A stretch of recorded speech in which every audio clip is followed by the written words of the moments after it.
Babazi igice cya mbere, uziga n'imbabazi igice cya kabiri, ariko muri aka kanya dutangire ku isomo rivuga ngo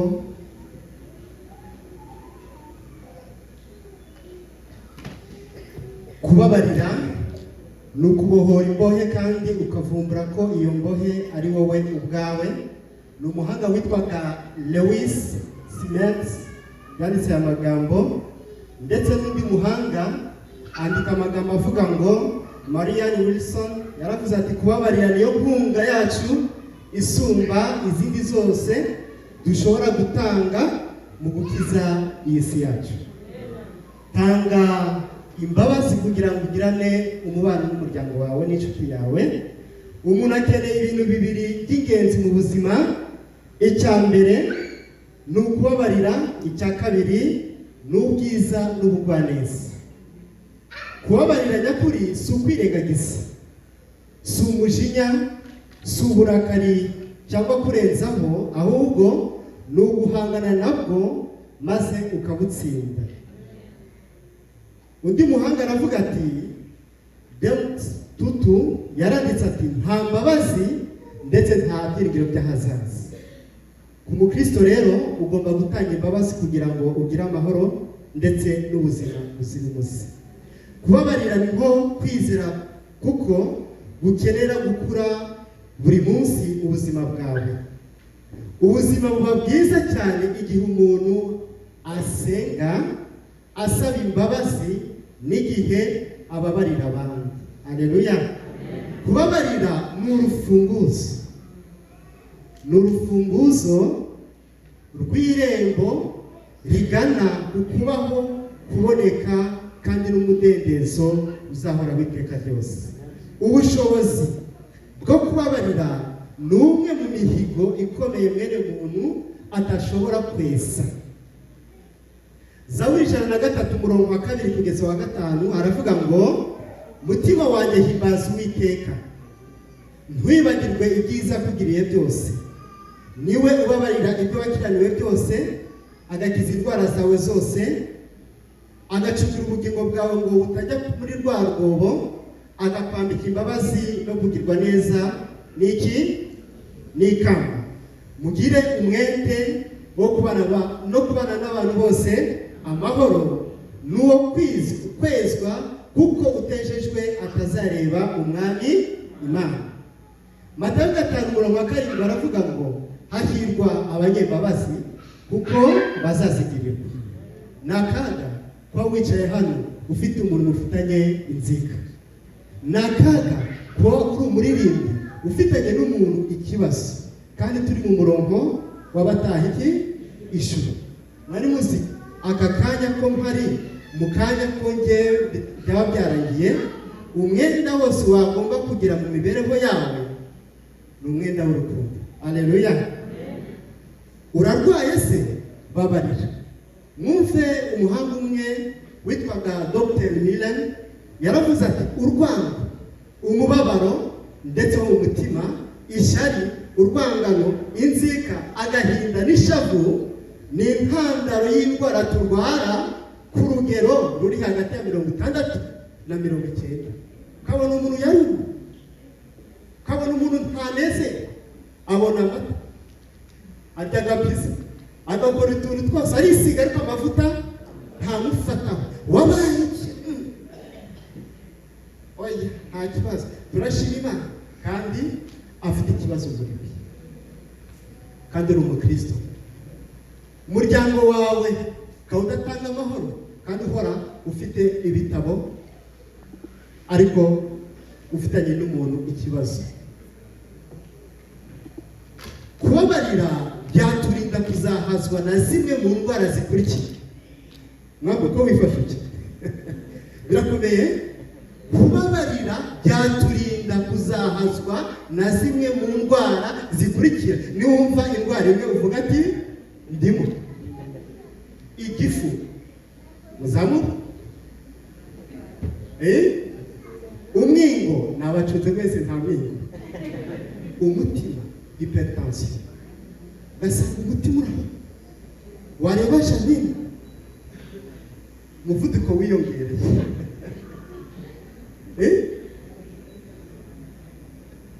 Ibibazo byo mu mutima ndetse n'izindi ndwara nyinshi, kabona umuntu arwara umutwe buri munsi, yarebye mugenzi we wundi, ukabona umuryango ugenda utera imbere kandi bakora ari babiri, ariko weho ukora muri 10 cyangwa 2 cyangwa 8, ariko ntuzamuka aho ugenda ngo mbese kandi kamodoka bakaguze, ariko ibi bintu biri kuri live.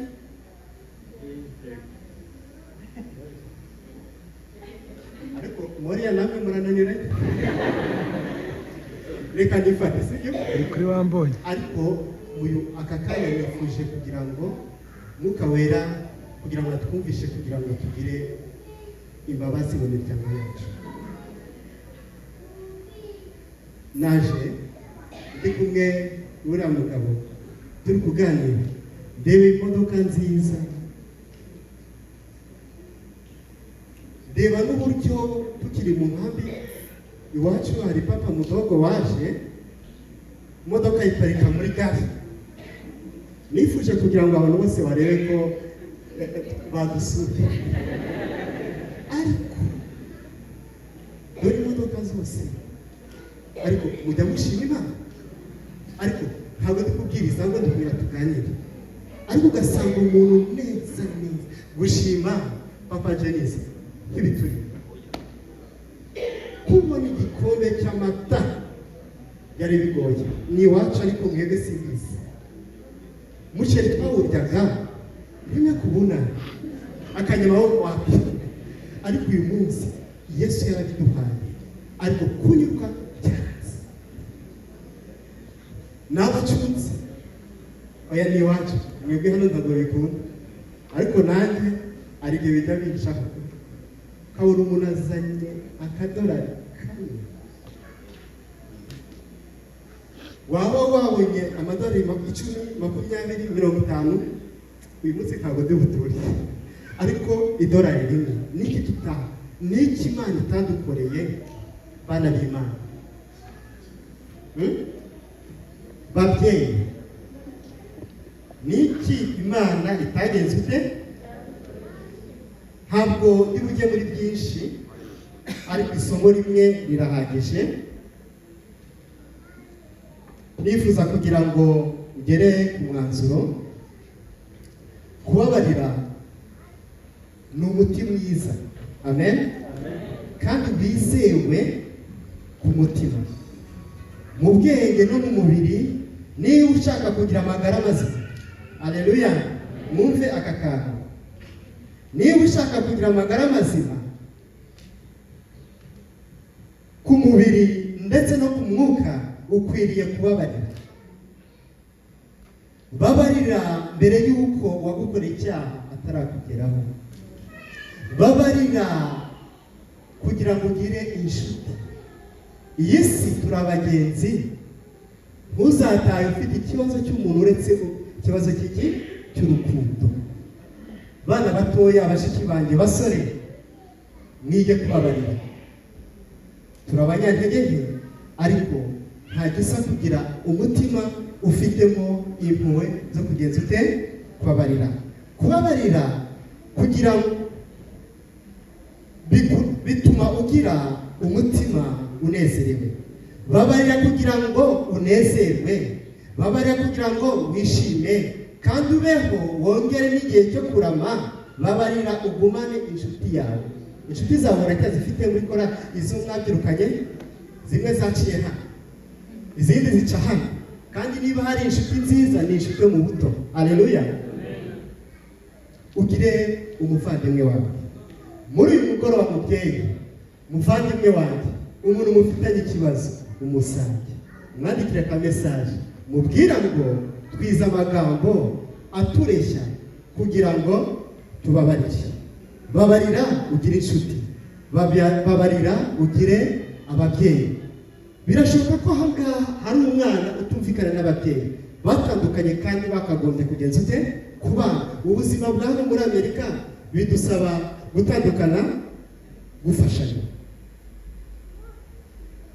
nsoreje ku magambo avuga ngo Matayo igice cya 6:12 kugeza 19 aravuga ati uduharire imyenda yacu nk'uko natwe twahariye abari imyenda yacu, kuko nimutababarira abantu ibyaha byanyu so mu ijuru ntazabababarira namwe, ariko nimubabarira abantu na so mu ijuru ntazabura kutabababarira. Imana yacu abicyubahiro. Reka mbasabe kugira ngo Imana idushoboze. Minota 2 isoza ni amagambo aboneka mu Bakurisayi igice cya 3:12 kugeza 13.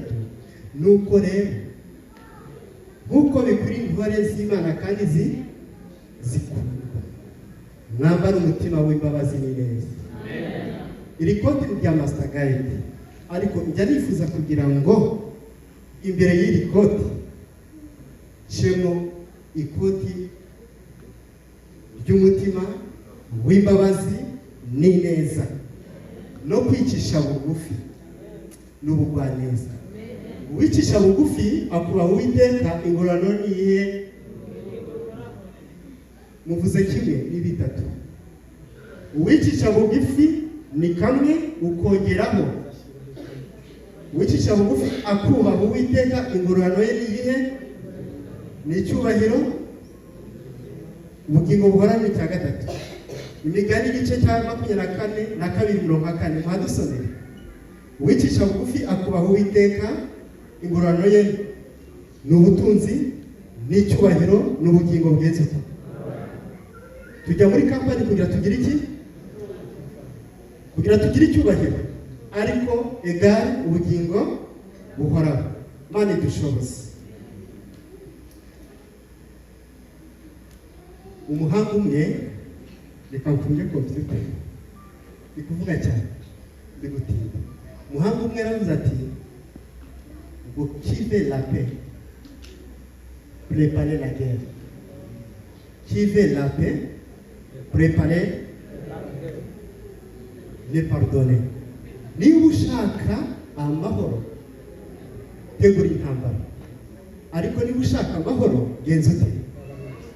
Babarira. Imana idushoboze mu izina rya Yesu. Reka Yesu aduhumugishe. Akira mikrofone. Korari ariko wanyogeze umunota. Korari do barahari? Hari indirimbo mujya muririmba ndifuza kugira ngo twese twiririmbe.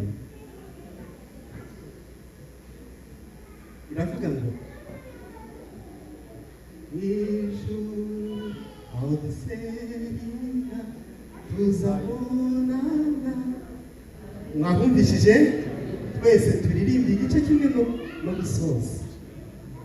Tuyibahe? Okay. Baririmbe. Nanjye bati nanjye mfitemo ijambo muri iyi minsi. Umugabo agomba kwiririmba niyo iri busoreze aya magambo nateguye. None bahumvise.